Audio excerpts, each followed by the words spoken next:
बनेंगे।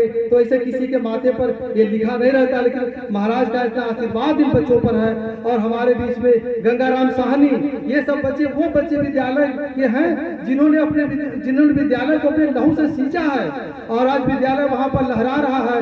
जब मैं 18 वर्ष की अवस्था में था तो वहाँ विद्यालय का वो स्थापना किया गया। आज अपने जब मैं बुजुर्गावस्था में आया हूँ तो गो सेवा संस्थान की यहाँ स्थापना की गई और ये 10-12 साल पहले किया गया। मेरे पिताजी गाय पर भाषण नहीं दिए, वो गाय को अपने लहू से सींचा और उनकी याद में, अपने माता पिता की याद में ये गो सेवा संस्थान, और ये गो सेवा संस्थान से जो दूध प्राप्त होगा उसकी बिक्री नहीं की जाएगी, गांव के गरीब बच्चों में वो वितरित किया जाएगा। और इसकी बहुत सी योजनाएं मैं वो और अभी फिर बीच में आऊंगा, विस्तार में सब बातें कहूंगा। हमारे गांव के और भी जो गणमान्य अतिथि हैं मैं उनका हृदय से स्वागत करता हूं, अभिनंदन करता हूं। और एक बात, इस बात आप संख्या को मत देखिए कि यहाँ पर संख्या 10-5 की है, 10-5 की नहीं मेरे प्यारों, यहाँ हजारों, जहाँ अनंत विभूति श्री देवराहा बाबा है वो पूरा ब्रह्मांड यहाँ है, ब्रह्मा विष्णु महेश यहाँ पर है और आदि शक्ति माँ वैष्णवी माँ गंगा यहाँ पर है। जब विद्यालय का आशीर्वाद महाराज ने जब दिया तो वो उस समय मेरी अवस्था 18 साल की थी। लोग मजाक करते थे कि बाप गाय चरा रहा है और ये विद्यालय वो खोलने चले हैं। लेकिन आज जाकर कोई विद्यालय को देख सकता है, भारत की वो ताकत विद्यालय की रक्षा में लगी है जिसके सामने खड़ा होना मुश्किल है। विद्यालय आज लहरा रहा है वहाँ पर और हर तरह से विद्यालय वहाँ पर अपने वो परचम को फैला रहा है। मैं यहाँ भाषण देने के वक्त विचार से यहाँ नहीं खड़ा हूँ, केवल ये बात कहना चाहता हूँ कि एक दिन ऐसा आएगा कि पूरा गांव छावनी में बदल जाएगा। 12 वो गवर्नर मेरे विद्यार्थी रहे हैं और उनको मैं बहुत नजदीक से जानता हूँ। देश के कोने, चाहे वो नागालैंड हो, चाहे वो अरुणाचल प्रदेश हो, चाहे वो दक्षिण भारत हो, वो मेरे विद्यार्थी हैं। केंद्रीय रिजिजू ये सब अपने विद्यार्थियों में रहे हैं। मैं यहाँ बखान करने की बात नहीं करता हूँ, अपने पढ़ाई विद्यार्थी आज बड़े बड़े पदों पर है। ये गांव पूरी छावनी में बदल जाएगी जिस दिन उनका आगमन होगा, जिस दिन उनका चरण कमल इस धरती पर पड़ेगा, इस प्रांगण में। ये पूरी गांव महीने महीने गांव की रेकी की जाएगी और किसी को यहाँ दूर दूर तक खड़ा होने का मौका नहीं मिलेगा। लेकिन आज दुर्भाग्य के साथ ये बात ये कहना पड़ रहा है कि ये महाराज का चौपादका आज 40 वर्ष पहले यहाँ ये मकान में रखा हुआ है। ये दुर्भाग्य की बात है कि हमारे परिवार के लोग या गांव के लोग जो कहते हैं कि महल, अरे महल में ये किसी विद्वान जब मेमरा पालिया आकर पांडे आए थे तो विद्यालय में बोले थे इस बात को, उन्होंने कहा था किसी में कि महलों में उल्लू बैठे रह सकते हैं और झोपड़ी में ज्ञान का प्रकाश फैलता है। ये जो गौ सेवा संस्थान है इसका बहुत व्यापक, इसके बैनर तले बहुत से कार्यक्रम है। पहले तो शिक्षा का ही प्रचार प्रसार है और गो वेद रचना, गो देसी गायों का वो संवर्धन और वो नाग पंचमी के अवसर पर वो दंगल का आयोजन और बहुत से पुस्तकालय का वो विकास और यहाँ पर वो बहुत बड़ा विशाल सभागार, तो योजनाएं बहुत बड़ी है। शुरुआत छोटे से होता है लेकिन उसका जब वो अपना आकार ग्रहण कर लेगा तो दूर दूर तक मैं दुनिया में रहूं। लेकिन जो विद्यालय वहाँ पर है रसूलागंज में, वो धरती पर जब तक सूरज चांद रहेगा तब तक रहेगा। मैं रहूं ना रहूं, जब तक धरती पर ये सूरज चांद रहेंगे, जब तक आकाश में सूरज चांद रहेंगे, जब तक ये धरती माँ रहेगी, जब तक ये गंगा माँ रहेगी, जब तक ये पूरा स्थान वो हमेशा गूंजता रहेगा। मैं रहूं ना रहूं, मैं दिन 4 रहूं पर माँ तेरा मान न जाने पाए। मैं गौ सेवा 9 लाख गाय नंद बाबा की भगवान कृष्ण ने लोग गाते हैं और अपने मोबाइल में तो दुनिया भर का वो लगाए रहते हैं। 9 लाख गाय को भगवान कृष्ण ने नंगे पांव चराया। नंद बाबा की 9 लाख गायों को भगवान कृष्ण वो नंगे पांव वो जाते थे। 4 बार बंसी बज को साज करे घर आयो और मैया बोली मैं नहीं माखन खायो। सूरदास जी इसको कहते अघायो नहीं। तो यहाँ मेरे प्यारे आत्मा, मेरे प्रिय आत्मन, मैं इस बात को डंके की चोट पर कहना चाहता हूँ कि मेरी आवाज जहाँ जहाँ तक जाती है इस बात को ये लोग सुनने का प्रयास करें। यहाँ मैं कंकड़ का महल बनाने का कोशिश नहीं कर रहा हूँ, यहाँ मैं चाह रहा हूँ कि छोटा सा ये बाग हो और उस पेड़ को छाया गौ माता रहे, और जो गौ माता का जो दूध हो गांव के गरीब बच्चों को जो कुपोषित है उन पे वो वितरित किया जाए। इसकी बहुत बड़ी योजना है, इसके लिए हमको देश विदेश भी जाना पड़ेगा, देश देशांतर जाना पड़ेगा, वो सब करूंगा।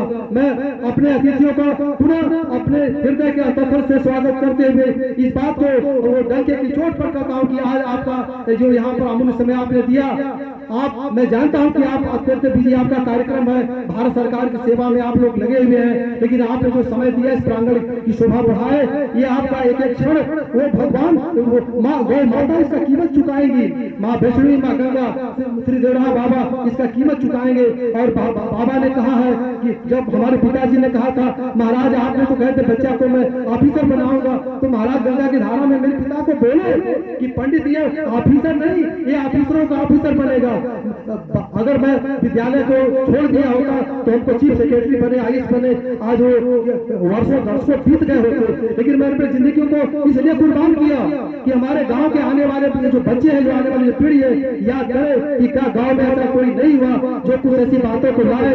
एक दिन ऐसा आएगा, भारत के राष्ट्रपति, भारत के प्रधानमंत्री, यहाँ पर सब वो फाइल रखी पड़ी है, कोई देख सकता है, दोबारा मैं उस फाइल को दिखा सकता हूँ, वो यहाँ पर रखा हुआ कोई देख सकता है कि जब 18 वर्ष की अवस्था में राष्ट्रपति का लेटर मेरे नाम आ सकता है, प्रधानमंत्री का लेटर मेरे नाम आ सकता है, तो क्या आज ये 60 वर्ष की अवस्था में मैं अज्ञानी हो गया, मैं पापी हो गया, मैं अत्याचारी हो गया, मैं अधर्मी हो गया? बात ऐसी नहीं है। मैं चाहता हूँ मैं कृष्ण की वो आज ये जो गीता जयंती समारोह जो मनाया जा रहा है, गीता का कहना है समरस समता समत्व सुख दुखे समेकृत्वा लाभ तो युद्धा योग पासो। भगवान कृष्ण ने अर्जुन से यही कहा तुम्हारा छात्र धर्म है, ये जो जिसको तुम अपने चाचा मामा ताऊ कह रहे हो, गुरु कह रहे हो, ये आतताई है। हत्वा तान आताएं भूख राजम समृद्धम मई अवैत निहितापुरमेव मई अवैत निहितापुरमेव निमित्त मात्रम भाव सबसाची। हे सबसाची मैंने जो बाएं हाथ से बाढ़ चलाता था उसको अर्जुन उनको सबसाची कहा गया। उनका एक नाम बुढ़ा केस है, जो रात में भी उनको निद्रा न आए, दिन रात जगे, उसको कहते बुढ़ा केस, और बाएं हाथ से बाढ़ चलाए उसको सबसाची कहते हैं। तो भगवान कृष्ण ने अर्जुन को हे बाढ़, हे सबसाची, हे बुढ़ा केस, हे धनंजय, इनकी नामों से नहीं। तो गीता जयंती समाज गीता का ये उपदेश है। अगर गीता कोई महाभारत के लिए नहीं रची गई थी, गीता का अगर कोई संबंध से पालन किया होता तो महाभारत होता ही नहीं। ये तो संसार को एक रास्ता दिखाने के लिए अर्जुन के माध्यम से भगवान ने सबको बताया कि ये जो गीता है वो समाज में समता, गीता समता पर आधारित है। समत्वम योग उच्चते, गीता का 18 अध्याय पूरा योग ही है। समत्वम योग उच्चते, और वो पूरा योग से भरा पड़ा हुआ है। आज दुनिया में चाहे कोई कितना बड़ा महात्मा बन जाए, ज्ञानी बन जाए, वो गीता का उदाहरण देता है और थोड़े नहीं समझता, वो कहता है गीता में बात लिखी गई। भगवान कृष्ण ने स्वयं कहा है मनुष्याणाम सहस्त्राणाम कश्चित् यदि सिद्धे और यत्तानाम सिद्धानाम कश्चित् व्यतीत ततोता। माने हजारों हजारों हजारों हजारों मनुष्यों में कोई वो भगवान की तरफ झुकता है, और हजारों हजारों हजारों में कोई एक भगवान को तत्व से जानता है। जब महाभारत का जब जंग हुआ था तो महाभारत के जंग में वो भीम नहीं मरे, युधिष्ठिर नहीं लड़े, नकुल सहदेव लोग नाम गिनाने के लिए अर्जुन के बाणों ने भीष्म पितामह को वो सरसैया पर सुला दिया। और आज गीता पूरे ब्रह्मांड में गूंज रही है। आज गीता जयंती पूरे ब्रह्मांड में, पूरे विश्व में मनाई जा रही है।